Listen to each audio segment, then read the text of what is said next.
تبارک و تعالیٰ کا لاکھ لاکھ شکر ہے جس نے ہمیں زندگی میں شب قدر کی برکتوں سے فیض یاب ہونے کا موقع عطا فرمایا ہے۔ سبحان اللہ۔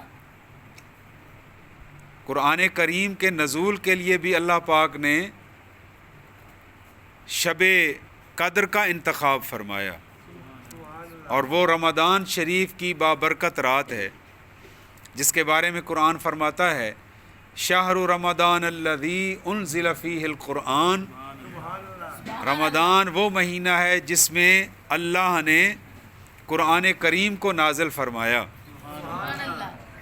قرآن کریم لوح محفوظ سے پہلے آسمان تک، جسے آسمان دنیا کہا جاتا ہے، وہاں اللہ پاک نے قرآن کریم کو اسی رات میں نازل فرمایا، سبحان اللہ۔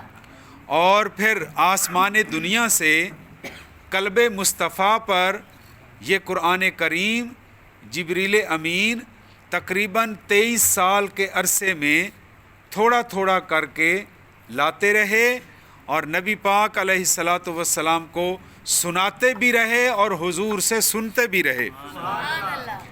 اب حفاظ کرام جو رمضان شریف میں خاص طور پر اور باقی 11 مہینوں میں ایک دوسرے کو قرآن کریم سنتے اور سناتے ہیں، جسے قرآن پاک کا دور کہا جاتا ہے، یہ نبی پاک علیہ السلام کی اور حضرت جبریل امین کی سنت پر عمل کرتے ہیں۔ سبحان اللہ۔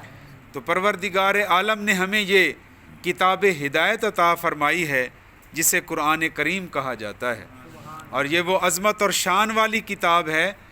دیگر کتابیں تورات، زبور، انجیل اور دیگر صحائف اور حضرت موسیٰ علیہ السلام پر خمسہ موسوی، یہ کتابیں جو نازل ہوئیں، یہ ان کو نازل کرنے کے بعد اللہ پاک نے ان امتوں کی ڈیوٹی لگائی کہ وہ ان کتابوں کی حفاظت کریں، اور جب قرآن کریم کے نزول کی باری آئی تو قرآن پاک کے بارے میں اللہ نے ارشاد فرمایا انا نحن نزلنا الذکر و انا لہ لحافظون۔ یہاں ذکر سے مراد قرآن پاک ہے۔ ارشاد ہوا کہ بے شک اس ذکر کو یعنی قرآن کریم کو نازل فرمانے والے بھی ہم ہیں اور اس کی حفاظت بھی ہم کرنے والے ہیں۔ اور پھر اللہ پاک نے قرآن کریم کی حفاظت کیسے فرمائی وہ آپ اپنی آنکھوں سے دیکھ سکتے ہیں کہ قرآن کریم جس طرح نازل ہوا تھا اسی طرح سے آج بھی پوری دنیا میں موجود ہے۔ ایک شد، ایک مد، ایک نقطے کا زبر، زیر، پیش اور جزم کا بھی فرق نہیں آیا۔ جو قرآن کریم نبی پاک علیہ السلام کے قلب اطہر پر نازل ہوا آج بھی ہم وہی پڑھ رہے ہیں، اور قیامت تک قرآن کریم وہی پڑھا جاتا رہے گا، اور یہ ملت اسلامیہ کے اتحاد کی علامت ہے۔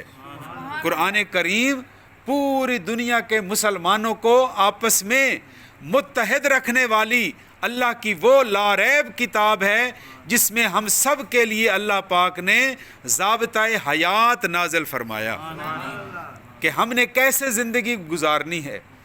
قرآن کریم کے ہر حکم سے ہمیں رہنمائی ملتی ہے، اور یہ قرآن کریم کا معجزہ ہے کہ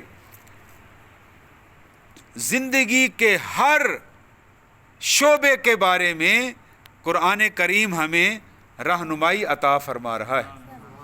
تو ہمیں اس بات کی ضرورت ہے کہ قرآن کریم کو ترجمے کے ساتھ بھی پڑھا جائے تاکہ پتہ چلے کہ قرآن کریم میں کیا ارشاد فرمایا جا رہا ہے۔ اکثر نماز تراویح میں حفاظ کرام کی تو ڈیوٹی ہے، انہوں نے تو قرآن کریم کو پڑھنا ہے، سننا ہے، یہ اللہ کا ان پر انعام ہے، انہوں نے تو ہر حال میں اس سعادت کو حاصل کرنا ہوتا ہے۔ آپ نے دیکھا ہوگا کہ نماز تراویح میں لوگوں کی توجہ کم کیوں ہوتی ہے؟ اس کی وجہ یہ ہے کہ انہیں پتہ ہی نہیں ہے کہ قرآن کریم کا کیا ارشاد فرمایا جا رہا ہے۔ اگر آپ جو منزل رات کو حفاظ کرام نے پڑھنی ہو، اگر آپ ایک دن پہلے اس پوری منزل کو خود بھی پڑھیں اور ترجمے کے ساتھ پڑھیں، پھر دیکھیں آپ کو تراویح میں قرآن پاک کیا مزہ دیتا ہے۔ جب آپ کو پتہ چلے گا کہ قرآن کریم میں اللہ پاک نے علم و حکمت کے کیا سمندر موجزن فرما دیے ہیں۔ تو میں آپ سے یہ گزارش کرتا ہوں، دعوت دیتا ہوں کہ قرآن کریم کو ترجمے کے ساتھ پڑھیں، اور ترجمہ تو ہر ایک نے کیا ہوگا، بہت سارے لوگوں نے کیا ہوگا، لیکن میں آپ کو یہ خاص طور پر اس بات کی طرف آپ کی توجہ دلاتا ہوں کہ اردو زبان میں جو ترجمہ امام اہل سنت حضرت مولانا احمد رضا خان بریلوی رحمۃ اللہ علیہ، آپ نے جو اردو زبان میں ترجمہ لکھا ہے اس کا نام ہے کنز الایمان، اور کنز کہتے ہیں خزانے کو، کنز الایمان، ایمان کا خزانہ۔ اور آپ نے اردو زبان میں وہ الفاظ چن کر قرآن کریم کا ترجمہ کیا کہ جن کو سن کر اور پڑھ کر بندے کے دل میں ایمان تازہ ہو جاتا ہے۔ آپ نے اردو زبان کے وہ خوبصورت چن کر الفاظ ترجمے کے لیے آپ نے چنے ہیں، تو میں آپ سے گزارش کرتا ہوں کہ کنز الایمان شریف کو آپ لیں، ہر گھر میں یہ ترجمۃ القرآن موجود ہونا چاہیے، خود بھی پڑھیں، اپنے بچوں کو بھی پڑھائیں، اور اگر سمجھ نہ آ رہی ہو تو علماء کرام سے رابطہ کریں تاکہ پتہ چلے کہ اللہ پاک نے قرآن کریم میں کیا ارشاد فرمایا ہے۔ ویسے عربی زبان میں تو قرآن کریم کا اثر ہوتا ہے، لیکن جب آپ ترجمے کے ساتھ پڑھیں گے تو پھر آپ کو زیادہ سمجھ آئے گی، آپ کو احساس ہوگا کہ قرآن کریم ہم سے کیا ارشاد فرما رہا ہے۔ تو آئیے ہم سارا سال قرآن کریم کی برکتوں سے اپنے آپ کو فیض یاب کریں، اور یہ شب قدر ہے، اس کے نوافل کے بارے میں میں نے ابھی ویڈیو بنا کر اپلوڈ بھی کر دی ہے تاکہ لوگ سنیں، اور یہ حدیث پاک میں ہے کہ جو نیکی میں پہل کرے گا اس بندے کو دیکھ کر جتنے لوگ نیکی کرتے جائیں گے اس پہل کرنے والے کے ثواب میں اضافہ ہوتا جائے گا۔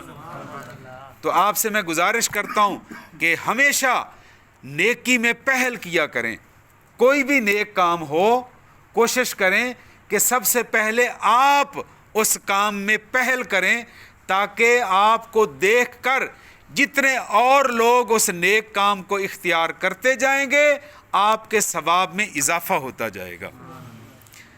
تو وہ نوافل سن لیں، 20 رکعت نوافل، ابھی ہم نماز صلاۃ التسبیح کی جماعت کے بعد انفرادی طور پر 20 رکعتیں نوافل آپ نے پڑھنے ہیں، جس میں سورۃ الفاتحہ کے بعد 7 مرتبہ کل شریف پڑھنا ہے، قل هو اللہ احد، جسے سورہ اخلاص بھی کہا جاتا ہے۔